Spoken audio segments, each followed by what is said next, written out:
Hey, I'm Jazz with Black Sheep, sitting here with Funk Volume's Dizzy Wright.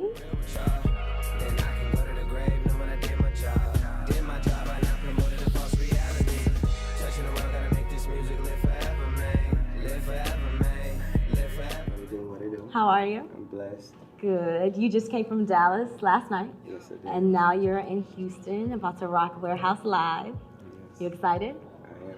I mean, I've seen a bunch of videos of you stage diving. Okay. So you got any of that for the crowd tonight? I mean, I might, yeah. Yeah, you don't know? Might get live video, yeah. Okay. So you're from Vegas. Yes. And you're one of the few artists coming out of Vegas. How does it feel repping for Las Vegas? You know, you being the only one that's really, well known and really out here doing your thing. It's cool. It's real cool. I'm just trying to get a kid something positive to follow. So it's working out pretty nicely. Mm-hmm. Yeah.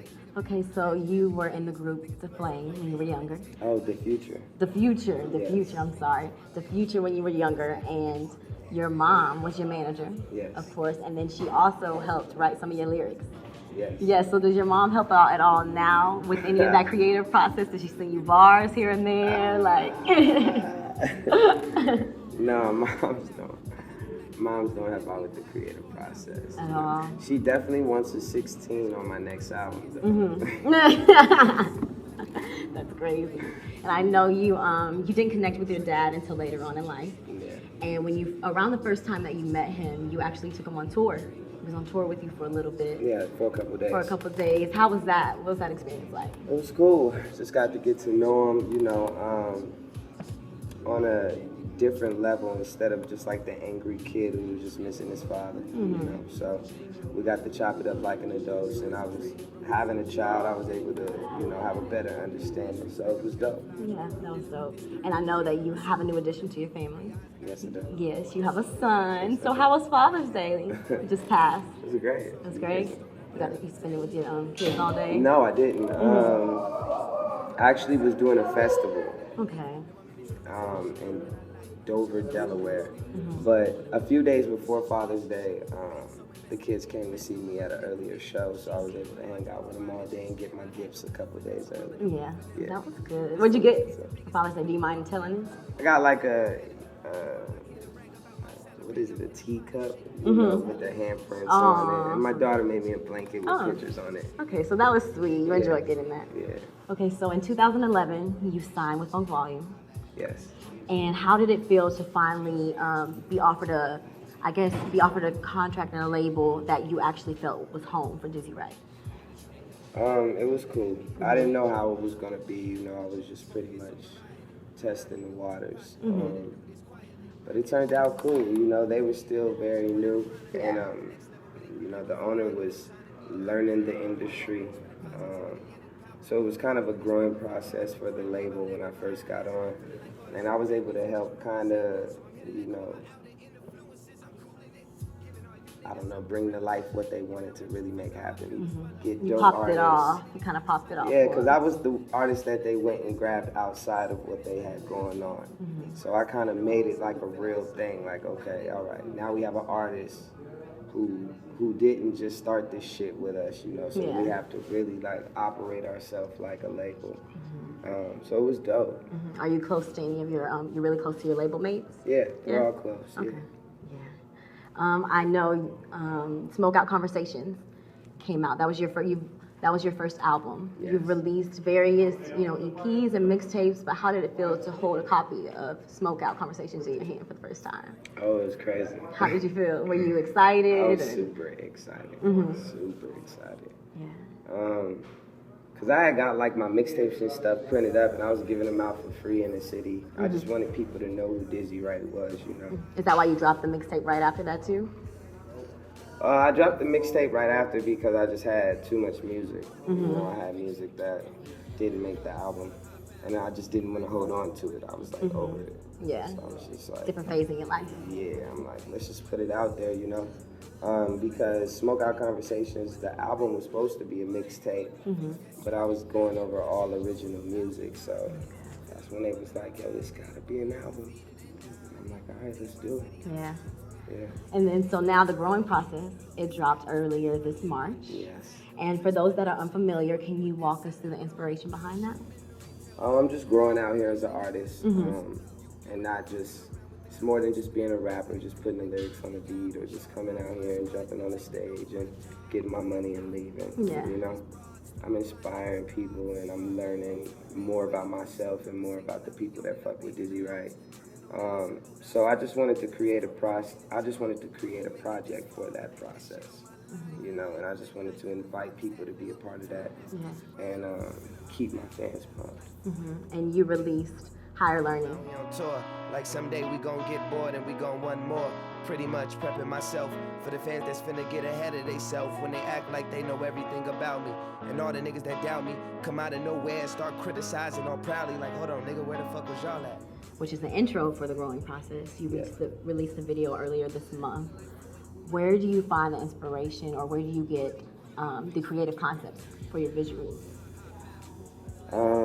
Sometimes it's not just me, it's my team, my manager, Dane. He's very creative. But my words are very understandable, so it's kind of like just painting the picture, really. So sometimes we just try to paint the picture, the shit that I'm talking about. We just try to bring it to life, because it's already real. Yes.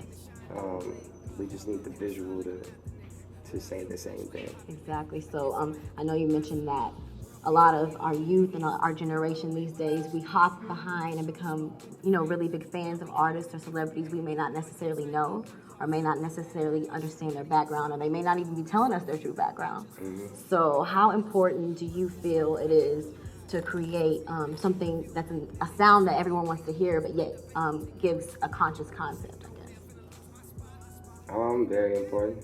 Very important. Very important. It's very important that, I talk my shit, but I definitely realize that people want to have fun. Yeah. People want to smile. They don't want to be just standing there listening to you say real shit all night, Yeah. That's cool when you're listening to it and you're in that moment, but to come out and physically see it, it could be boring. Yeah.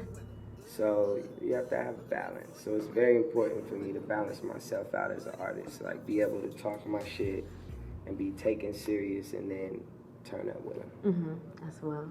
Okay, so you're a stoner. It's not a secret that you're a stoner.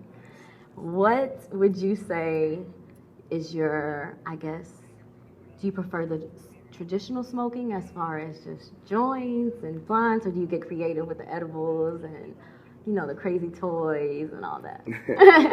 I do. You do? Why are you laughing? What's funny?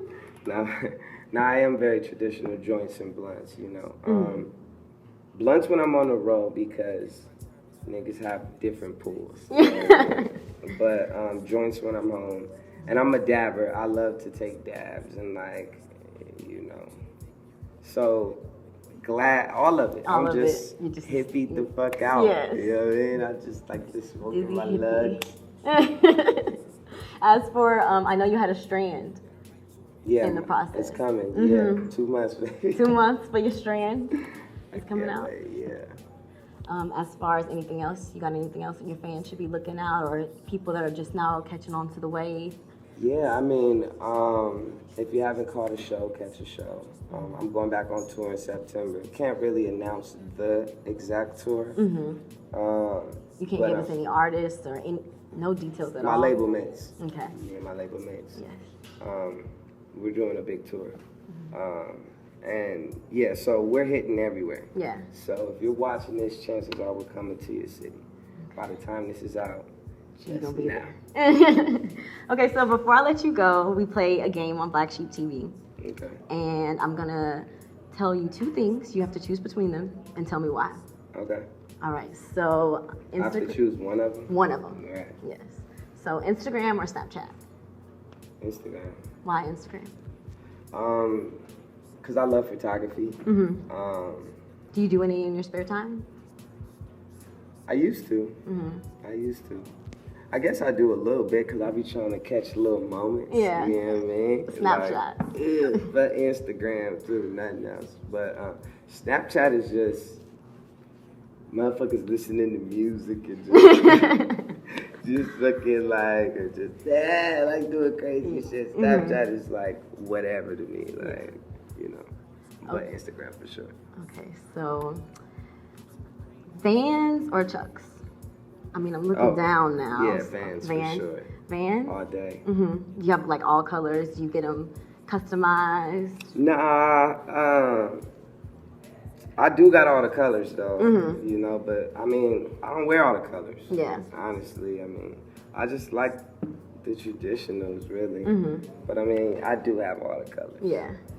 Okay, so smoke out conversations or the growing process? The growing process. Yeah. Why the growing process? I got crazy bone on it. Because you got crazy what?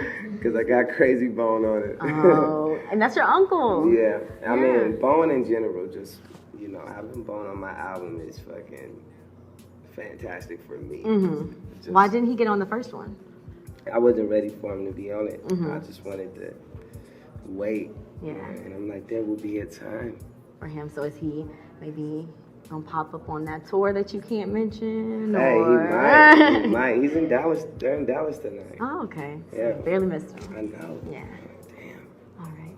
Well, thank you so much for sitting down with us. Yo, what's good, man? It's your Walla Dizzy Wright, man. Shout out to Black Sheep out here in Houston holding it down. We out here, baby.